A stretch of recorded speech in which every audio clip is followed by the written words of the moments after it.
রাত 2:41।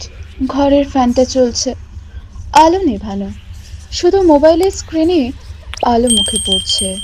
হঠাৎ মনে হলো বিছানার পাশে কেউ দাঁড়িয়ে আছে। চোখ না সরিয়ে বুঝলাম উম, কেউ নেই। তবু গলার কাছে একটা ঠান্ডা শক্ত কিছু ছুঁয়ে গেল। ধীরে ধীরে হাত দিয়ে গলায় ছুলাম। একটা দড়ি, খুব পুরনো, রুক্ষ দড়ি। আমি কখনো এটা কিনিনি, আমার ঘরে এমন দড়ি ছিলই না। দড়িটা এমন ভাবে গলায় পেঁচিয়ে আছে যেন কেউ খুব আলতো করে, খুব যত্ন করে বেঁধেছে।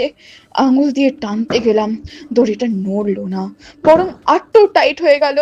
তখনই শুনতে পেলাম, আমি তো এতদিন ধরে ধরে রেখেছি, আর ছাড়বো না। চোখ বন্ধ করে সিলিংয়ের দিকে তাকালাম। ফ্যানের ব্লেডের সাথে আরেকটা দড়ি ঝুলছে, ঠিক আমার মতন করে গলায় পেঁচানো।